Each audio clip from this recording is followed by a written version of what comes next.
ఆదిలాబాద్ జిల్లా పేరు మరోసారి దేశవ్యాప్తంగా చర్చకు వేదికైంది. పీఎం మన్ కీ బాత్ లో భాగంగా ఆదిలాబాద్ కు చెందిన ఉపాధ్యాయుడు తొడసం కైలాష్ గురించి ప్రస్తావించి ఆయన కృషిని కొనియాడారు ప్రధాని మోదీ. వెనుకబడిన ఆదివాసీల కోసం, గోండి భాష పరిరక్షణ కోసం కైలాష్ చేసిన కృషిని మెచ్చుకున్నారు.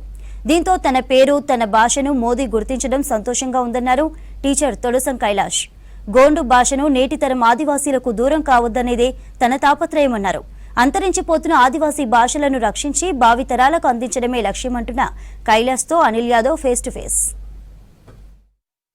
తెలంగాణలో ఉన్నటువంటి జిల్లాల్లో చూస్తే ఆదిలాబాద్ జిల్లా కొంత భిన్నంగా ఉంటుంది. సో ఇలాంటి ఆదిలాబాద్ జిల్లాకు సంబంధించినటువంటి వాగాపూర్లో ప్రభుత్వ టీచర్గా చేస్తున్నటువంటి తొడసం కైలాష్ అతన్ని ప్రతి నెల చివరి ఆదివారంన నిర్వహించేటువంటి మన్ కీ బాత్లో ప్రధాని నరేంద్ర మోడీ అతని పేరును ప్రస్తావించారు. అతను ఏఐని ఉపయోగిస్తూ గోండు భాష పరిరక్షించడం కోసమే ఈ ఏఐని ఉపయోగిస్తున్నామంటూ చెప్తున్నారు. సో మనతో పాటు తొడసం కైలాసం ఉన్నారు. అంటే చెప్పండి సార్, ప్రధాన మంత్రి మోడీ ఏఐని ఉపయోగిస్తూ మీరు గోండు భాషను పరిరక్షిస్తున్నారు. అదేవిధంగా ఏదైతే ఆదిలాబాద్ జిల్లాకు సంబంధించినటువంటి ఒక ప్రభుత్వ టీచర్గా మిమ్మల్ని గుర్తించినందుకు మీరు ఏం చూస్తారు?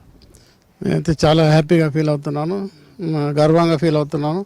ముఖ్యంగా మా యొక్క ఆదివాసుల గురించి, మా గోండి కులం, మా ఆదివాసీ భాష గురించి ప్రస్తావించడము మాకు నిజంగా ఆనందకరమైనటువంటి విషయం, గర్వించదగ్గ విషయము. ఇప్పుడు మీరు ఏఐకి సంబంధించి ఎప్పుడు స్టార్ట్ చేశారు ఏఐని ఉపయోగించడం?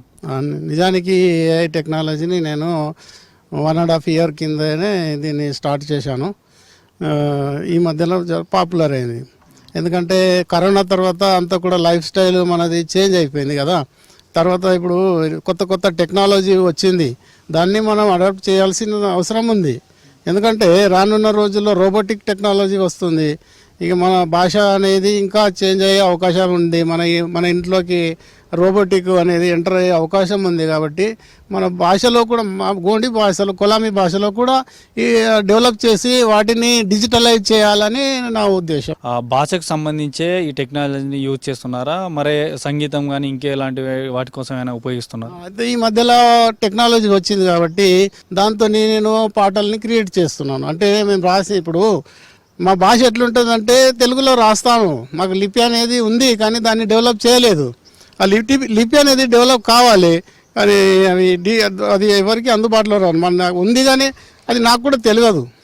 దాన్ని ఇప్పుడు మా లిపిని ఇట్లా తెలుగు లిపితోని డెవలప్ చేసి రచనలు చేసి, మరి కొన్ని రచనల తర్వాత ఎవరైనా డెవలప్ కావచ్చు మన భాష, అప్పుడు మనం ఏమైనా చేయొచ్చు.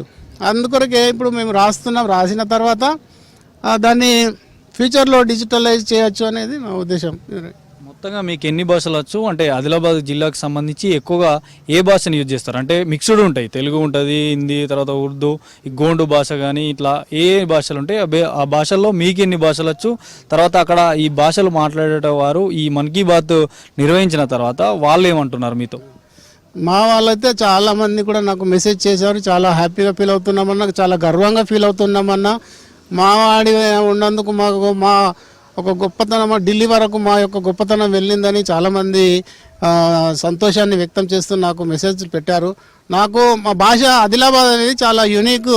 ఇప్పుడు వేరే డిస్టిక్ చూస్తే వాళ్ళు ఒక తెలుగు పట్టుకొనే ఉంటారు, మిగతా ఏ భాష కూడా రాదు. మా ఆదిలాబాద్లో చూడండి, మరాఠీ కమ్యూనిటీ ఉంటారు, మథురా కమ్యూనిటీ ఉంటారు, లంబాడ, తర్వాత ఇంకా వేరే హిందీ మాట్లాడే వాళ్ళు ఉంటారు. ఇట్లా డిఫరెంట్గా ఉంటుంది ఆదిలాబాద్లో. కాబట్టి నాకు హిందీ వచ్చు, ఇంగ్లీష్ వచ్చు, కొలామీ వచ్చు, గోండి వచ్చు. నేను లంబాడ కూడా అర్థం చేసుకుంటాను, తర్వాత మరాఠీ అర్థం చేసుకుంటాను. అంటే కొన్ని మాకు లింక్ ఉంటాయి కొన్ని. సో మీ భాషలో ఆదిలాబాద్ జిల్లాకు సంబంధించి ప్రజలకు అర్థం కావాలంటే మీ భాషలో ఈ మన్ కీ బాత్ గురించి ఒకసారి మీ భాషలో చెప్పండి. మా ఊరు దేశనూరు ప్రధానమంత్రి మా భాషతో బారితే వడుకోలు మా బೈ చొకొట్న గోష్ಠಿ ಮುನ್ನೆ మా భాషతోను ఉండే ಮುನ್ನೆ ಓಸಿಕೊಂಡು ಸಂದಿರೆ ಇದನ್ನು ಬೋರೆ ಕೂಡ ಇದಕ್ಕೆ ಅಚ್ಚಡ್ಡೆಗುರು మా ఊరు దేశనూరు ప్రధానమంత్రి మా భాషత గురించి వడుకుతారు. తే మరటు మా భాషతో మరుగువకనే సందిరే మా భాಷತನು ಮಾವರು ಬೋರೆ ಬೇಟೆ ಮಾತಕ್ಕೆ ಇವರು ಬೇಟೆ ಮಾತಕ್ಕೆ ಇವರು ಮಾವ ಭಾಷೆತನೇ వడకుసి అన్న ఏంజకి నన్ను ఈ సందర్భంగా మీకు విషయమంతను మావారు ప్రధానమంత్రి ನನ್ನ కోటి కోటి ధన్యవాదాలు వేచ్చరే మా భాషతునుగిరా ఇన్కే రాజ్యాంగంన 8వ షెడ్యూల్ దాకా మిసిడికి అనేది ఈ సందర్భంగా నన్న వేచ్చకే మొత్తానికైతే ఏదైతే అతన్ని గుర్తించి తొడం కైలాసం ఒక ప్రభుత్వ టీచర్ అతను చేసినటువంటి అంటే 1.5 year క్రితం నుంచి ఏఐ ఉపయోగిస్తూ గోండు భాష పరిరక్షణకి అనే ముఖ్యంగా ఈ ఏఐని ఉపయోగించుకుంటున్నారు. సో రానున్న రోజుల్లో కూడా ఏఐకి సంబంధించి టెక్నాలజీని ఉపయోగించి కూడా ఇంకా ప్రయత్నాలు కూడా చేస్తాను. సో ఖచ్చితంగా ఎందుకంటే మన పూర్వీకుల నుంచి వచ్చినటువంటి భాషను మాత్రం ఖచ్చితంగా మనం పరిరక్షించాలి. రాబోయే తరానికి కూడా ఈ భాష ఈ లిపిని ఖచ్చితంగా తెలియాలి. కాబట్టి నేను ఈ ఏఐ టెక్నాలజీని ఉపయోగించాలంటూ కూడా తొడసం కైలాసం చెప్తున్నారు. వీడియో జర్నలిస్ట్ అనిల్తో అనిల్ V6 న్యూస్ హైదరాబాద్.